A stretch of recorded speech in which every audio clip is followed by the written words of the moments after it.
우리가 계속해서 지금 레위기 말씀을 묵상하고 있습니다. 오늘은 피부병으로 격리됐다가 완치된 사람이 가난할 경우는 어떻게 제사를 드리는가에 대한 설명입니다. 어제 본문 말씀을 다 기억하시는 대로 그 진영 밖으로 쫓겨났던 부정한 사람이 피부병이 완치가 되고 나서 어떻게 하나님 앞에 정결 예식을 통하여 또 하나님 앞에 제사를 드릴 수 있게 되는가에 대해서 나왔습니다. 그런데 오늘 이 뒷부분에는 가난한 자들을 위한 정결 예식에 대해서 따로 설명하고 있는 것입니다. 하나님께 드려야 할 제사는요, 가난한 자이든 부자이든 모두 같습니다. 일반적으로 어린 수양 2마리와 그리고 암양 하나를 속건제, 그리고 속제제, 번제, 소제 이런 식으로 드리게 됩니다. 다만 가난한 자들은요, 수양 1마리와 비둘기 2마리로 속제제하고 번제를 대신하도록 하나님께서 배려하셨습니다. 또 오늘 말씀에 보면은 가난한 사람도 속건제만큼은 다른 사람의 경우와 똑같이 하나님께서 요구하셨거든요. 우리 사랑하는 성도님들, 물론 수양 1마리도 못 드릴 만한 그런 어려운 환경에 처해인 사람도 분명히 있을 것입니다. 혹은 비둘기 2마리도 버거운 사람이 있겠지요. 그럼에도 불구하고 하나님이 똑같이 이거 요구하시는 거예요. 우리 이 부분에서 하나님의 마음을 느낄 수가 있습니다. 우리가 예전에 묵상한 말씀에서 하나님께서 극빈자들을 위해서 속죄제를 곡식으로 드리게 하신 일을 기억하실 거예요. 그냥 곡식 한 움큼 정도는 할 수 있지 않겠는가? 맞죠? 할 수 있죠. 그런데 그렇다면 이번에도 똑같이 좀 해주시면 좋을 텐데 하나님께서는 그대로 요구하십니다. 속건제를 다른 사람들하고 똑같이 요구하시는 거예요. 우리 사랑하는 성도님들, 어제 본문 말씀을 우리가 쭉 살펴보면은요, 지금 이 사람은 완전한 언약의 특권들을 다 잃어버리고 진영 밖으로 쫓겨났던 사람이었습니다. 영적으로 봤을 때는요, 아무런 잘못이 없는데 그냥 어느 순간 그냥 속된 말로 재수 없어서 쫓겨난 사람이 아니라는 거예요. 여러분, 이 사람은요, 분명히 그에게 부정함이 드러났고 부정함 때문에 모든 언약의 특권이 사라져버린 그런 사람이었습니다. 따라서 이 부정함은 우리는 절대 가볍게 넘길 일이 아니라는 사실입니다. 부정함으로 쫓겨났다가 다시 회복한 사람은 속건제를 드려야 합니다. 우리가 잘 아는 대로 속건제는 언제 드립니까? 속죄제와 달리 이것은 배상의 의미도 함께 담겨 있다는 것을 우리가 살펴봤지요. 이 경우에 하나님께서 속건제를 요구하신 이유는 하나님과 맺은 언약을 회복하기 위해서 배상의 의미도 담긴 속건제가 필수 조건이었다는 것입니다. 우리 사랑하는 성도님들, 우리의 죄를 위해서 예수 그리스도께서 죄값을 치르셨습니다.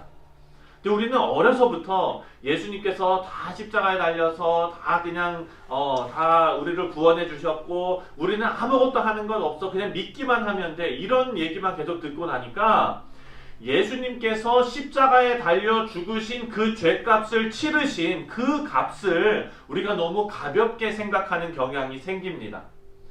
아무것도 안 하고 구원을 얻었으니까 마치 이 구원이 그냥 값없이 이루어진 것처럼 생각하는 경우가 있는 것입니다.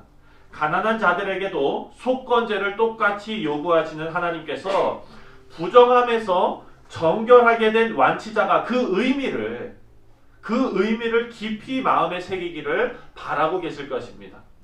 어제 본문을 보면은요, 이렇게 우리가 한번 유추해 볼 수 있어요.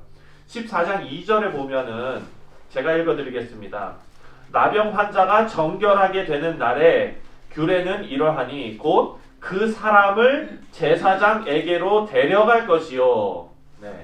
여기 보니까 그 사람이 제사장에게로 나아갈 것이요가 아니라 그 사람을 제사장에게로 데려갈 것이요 라고 그랬잖아요. 그러면 여러분, 데려가는 것은 자기 혼자 가는 겁니까? 아니면 사람들이랑 같이 가는 겁니까?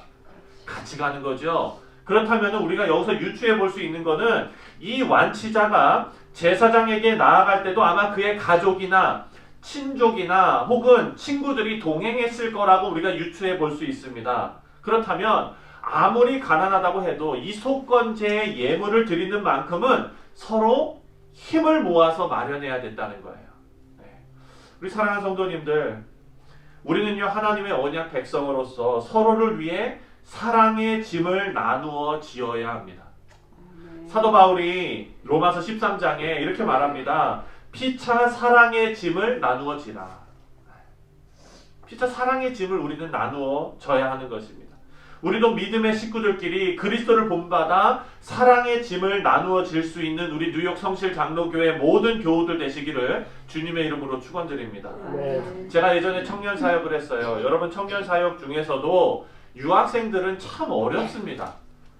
이 사역하는 사람의 입장에서도 되게 어려웠어요. 제가 예전에 뉴욕에서 청년 사역할 때는 우리 교회에 거의 그래도 60% 정도가 유학생이었어요. 그러니까 아무리 열심히 그냥 양육하고 해가지고 좀 우리 청년부에 도움이 될 수 있을 정도로 이렇게 좀 되면은 목사님 저 한국 가요. 그럼 아이고 그래 가서 또 밥 사줘야 되고 또 열심히 키워놓으면은 목사님 저 이제 졸업해서 한국 가요. 이게 반복인 거예요. 그런데 그 친구들은요 다 유학생으로 와 있으니까 뉴욕 물가가 좀 비쌉니까? 어렵지요. 렌트비 내고 뭐 학비 내고 뭐 하다 보면은 정말 어렵게 사는 거예요. 그래서 특별하게 우리 청년부에만 있었던 헌금이 있었습니다. 지정헌금이었어요.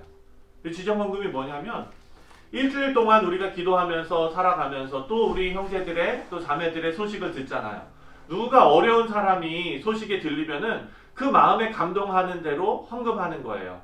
누구에게 이렇게 해가지고 하나님 옆에 드리면 그게 교회로 들어갔다가 교회에서 그 지정 헌금만큼은 그 친구에게 익명으로 가는 겁니다.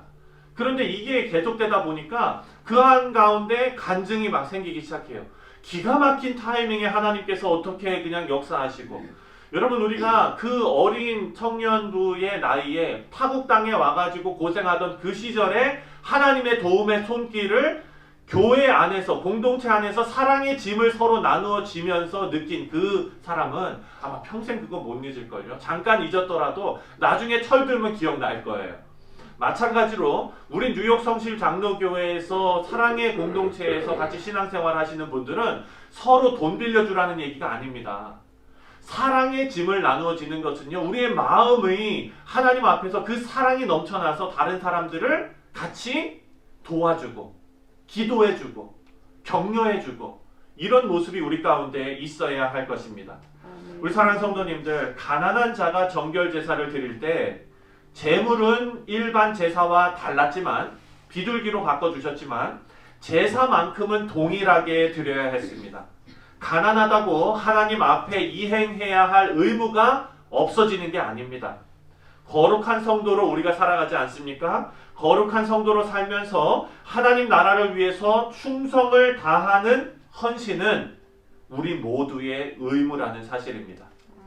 헌신할 수 있는 사람만 하고 어려운 사람은 안 해도 되는 것이 아니라 오늘 본문에서 그의 힘이 미치는 대로라는 말이 계속 반복됩니다. 그의 힘이 미치는 대로, 할 수 있는 대로. 이 말씀이 반복되는 것처럼 우리 모두의 힘이 미치는 대로 감사함으로 모두가 충성해야 될 줄 믿습니다. 교회에서 하는 봉사가 신앙생활의 전부가 아닙니다. 하지만 우리의 마음이 어디로 향하고 있는지를 가늠해 볼 수 있는 가늠자는 되는 것입니다. 우리의 마음이 하나님을 향해 있다면 교회 일에 뒤로 물러서서 구경만 하지 않습니다. 나름대로 내가 할 수 있는 일을 찾아서 동참하고 싶은 마음이 그 가운데 생깁니다. 역할을 하고 싶습니다. 성도가 온전한 거룩에 이르기 위해서는 이 세상에서 하나님 앞에 자신을 온전히 드리고 그리고 또 하나님의 뜻을 따라 순종하는 헌신과 봉사와 그런 하나님께 충성하는 삶을 사는 것이 바로 하나님 앞에 자신을 온전히 드리는 삶인 줄 믿습니다. 우리 사랑하는 성도님들, 이것은 부자나 가난한 자나 모두에게 하나님께서 명령하신 일임을 우리가 말씀을 통해서 기억하시고 오늘도 오직 주님께만 충성을 다하시는 우리 귀하고 복된 성도님들 다 되시기를 주님의 이름으로 축원드립니다.